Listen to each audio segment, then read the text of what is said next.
All right, let's get right into it. Welcome to this explainer. Today, we're going to break down Chapter 3, covering the absolute fundamental economic concepts of money and inflation. Now, if you happen to be studying this for an upcoming exam, you'll definitely want to pay close attention. We're going to take those dense textbook concepts and translate them into plain, easy English.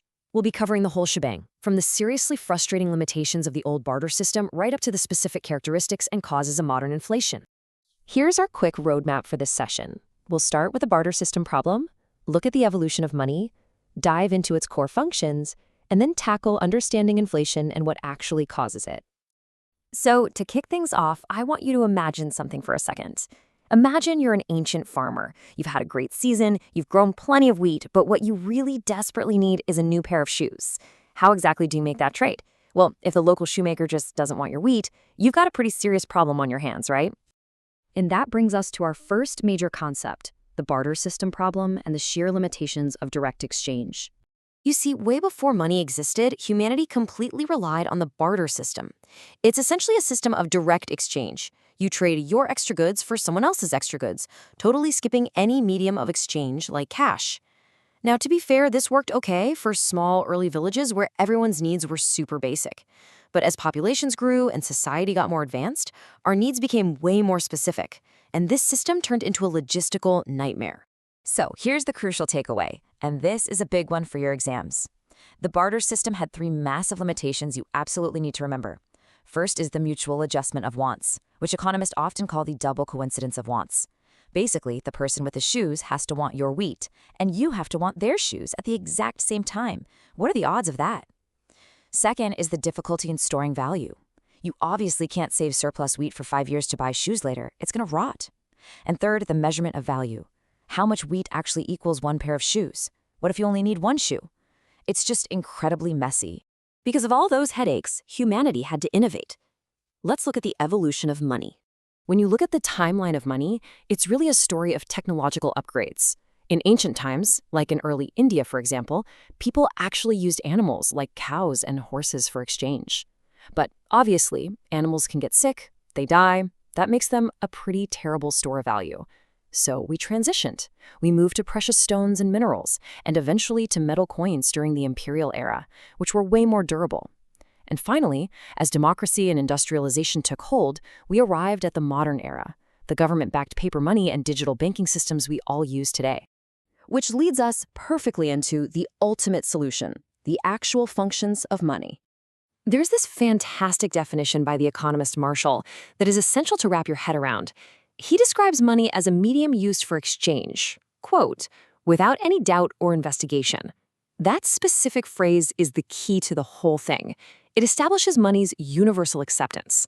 When you hand a cashier a dollar bill, or a rupee, or a euro, they don't have to pause and investigate if they can use it later to buy their own groceries. They just know they can. To directly fix those 3 fatal flaws of the barter system we just talked about, money swoops in and brilliantly provides 3 specific functions. First, it acts as a medium of exchange, totally wiping out the need for that double coincidence of wants. Second, it acts as a store of value, so you never have to worry about your wealth spoiling in a barn somewhere. And third, it acts as a measure of value. It gives us a universal standard, a simple price tag, for literally every good and service out there. This contrast right here really says it all. Think of money as a time machine for the value of your hard work. You can take your highly perishable crops, exchange them for money today, and safely store that value to buy what you need years down the road. It even allows for deferred payments, which, by the way, is the entire foundation for modern credit and installment loans. But just when we thought we had the perfect system, we hit our modern complication, inflation. While a lot of us just think of inflation as stuff getting more expensive, economics defines it much more specifically. It's a constant and steady increase in price levels across all sectors. If the price of just one specific thing spikes temporarily, that's not inflation. True inflation is a general rise that slowly eats away at your purchasing power. It basically means the hard-earned money you saved yesterday is going to buy you less today. The legendary economist Dr. J.M. Keynes offers a really critical perspective on this. He points out that true inflation actually happens when prices keep rising even after an economy has reached full employment. Think about it. If an economy has idle factories and unemployed workers, an increase in spending might just jumpstart production. But once absolutely everyone and everything is fully employed, At that point, throwing more money into the system doesn't create more goods. It literally just drives prices straight up. If you are taking notes for an exam, keep this specific checklist handy. You need a constant rise. It has to be across all sectors, it results in decreased purchasing power, and it typically occurs after full employment. Also, pay very close attention to that last point. Even if a government tries to use strict laws or heavy subsidies to hide price jumps, the underlying pressure is still there. That's called suppressed inflation. And make no mistake, it is still inflation. So, the big question is, why does this happen? Let's move into our final section and break down the causes of inflation. You really need to understand these two main drivers. The first is demand pull inflation. This happens when buyers simply want too much. Aggregate demand outpaces what the economy can actually supply. The second is cost push inflation, sometimes called a supply shock. This happens when making things simply gets too expensive.